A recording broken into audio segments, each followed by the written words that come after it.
Dua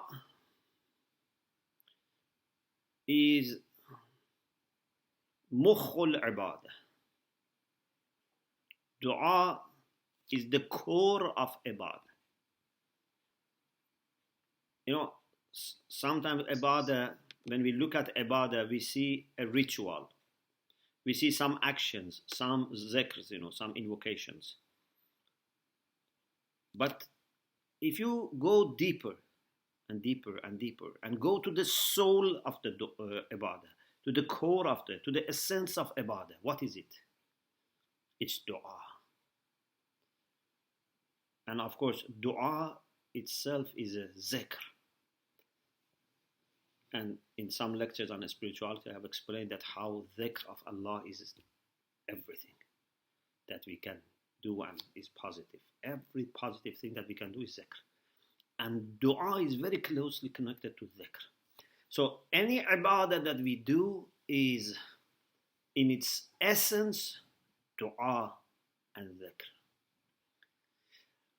And dua is connection of the heart with Allah subhanahu wa ta'ala. Ibadah can be something that is physical, something that is about what your tongue is saying, what your, hand is doing, what, you do ruku, you do sujood, you fast, you go for ziyarah, for hajj, for tawaf, for sa'i. So there is physical involvement. But dua is the core. Dua is what happens in the heart. Even not just mind. Mind is very important, but also heart. Dua connects mind and heart with each other. Dua has to be with ma'rifah, but also with feeling. Dua should come with the openness of the heart, with the humbleness of the heart, with deep sense of need, reliance on Allah subhanahu wa ta'ala, with deep sense of hope in Allah subhanahu wa ta'ala, trust in Allah subhanahu wa ta'ala. I cannot express enough the significance of dua. I just was saying a few days ago that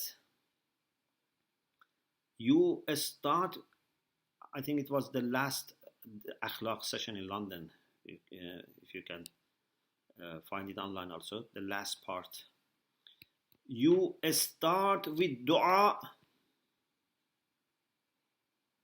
The easiest thing is dua.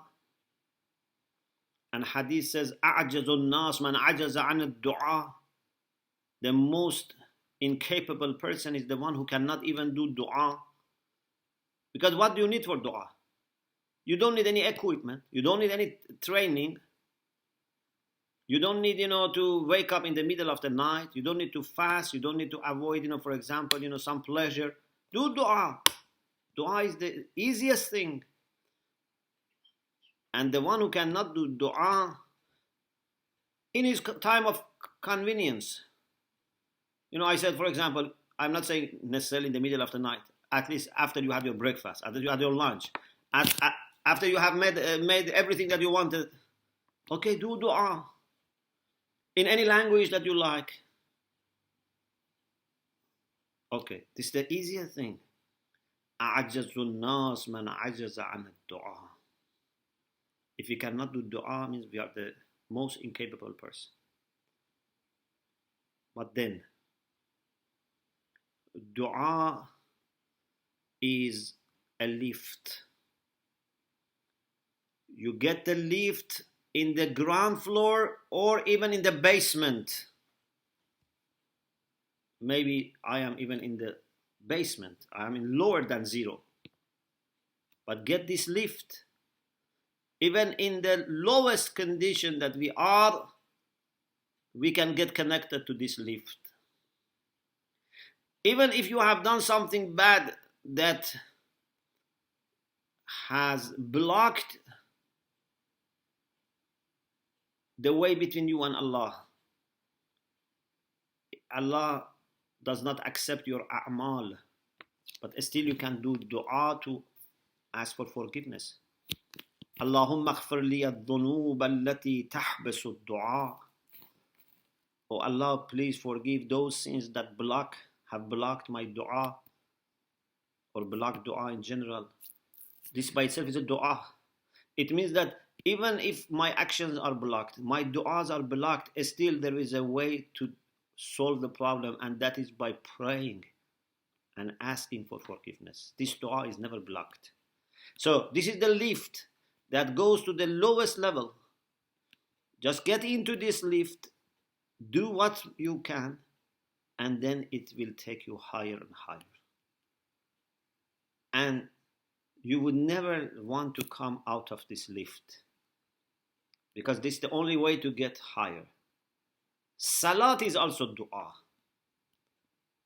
Even salat is dua. Salat without dua is not salat. So, the least we can do is dua. And the best we can do is dua. قُلْ مَا يَعْبَأُ بِكُمْ رَبِّي لَوْلَا دُعَاؤُكُمْ. Had it not been because of your du'as, my Lord would not have bothered about you in a special sense. Allah loves all His creatures, cares for them, gives them rest.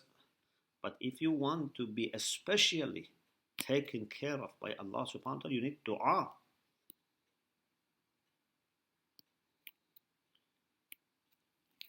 If you want to measure the success of someone, look at his dua or her dua.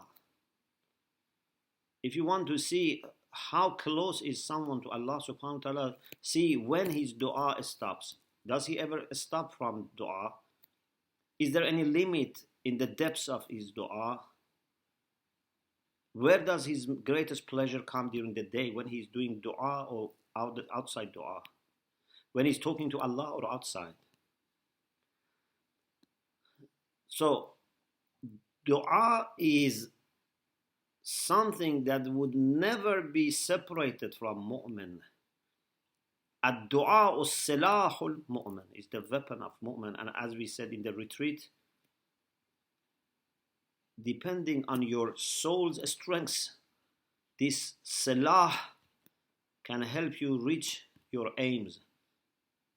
The distance, the reach for this weapon is not fixed. You can do dua for 100 years later, like dua of Ibrahim. وَابْعَثْ فِيهِمْ رَسُولًا مِنْ أَنفُسِهِمْ. There is no limit in the power of dua. So, what does dua do to us psychologically? This needs discussion. Very good question. Lots of things dua does on us. It's not just bringing Allah's reward and pleasure. Allah's reward and pleasure come with some changes that take place in us. With dua, we qualify ourselves to receive more light from Allah, more support from Allah, because He's unlimited. His treasure is unlimited. His generosity is unlimited. The only thing is the container that we have by which we want to receive something is limited. You know, like for example, you have a tank. The tank is limited, but also the pipe is limited. We have two limitations, the pipe and the tank. But with dua, you can expand the pipe and you can increase the tank. And therefore there is no limit. Psychologically prepares us. Sometimes, people have problem with each other. I say pray for the people that you have problem with them.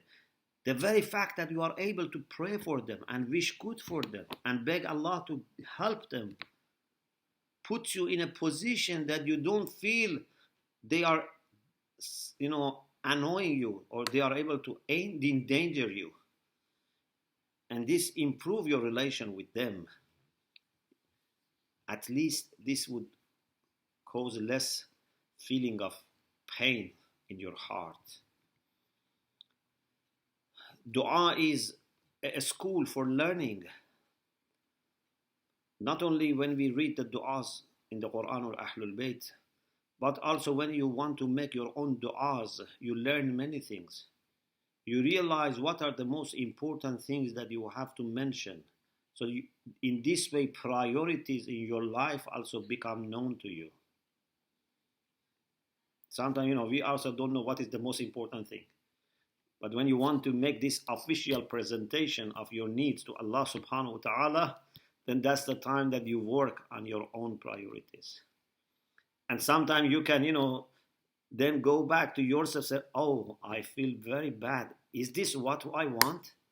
I'm only asking Allah subhanahu wa ta'ala for something worldly.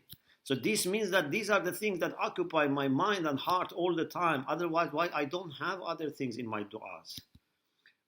Why I don't ask Allah subhanahu wa ta'ala for higher ranks? Why I don't ask Allah subhanahu wa ta'ala for beautiful virtues? Why I'm only asking for dunya? So a way to understand yourself, to evaluate yourself, to monitor your success, a way to see how much you love other people, how much you care for other people. So dua is a school. Dua is, I think, maybe can say almost everything that we need is dua. And everything is to help us in our dua, inshallah.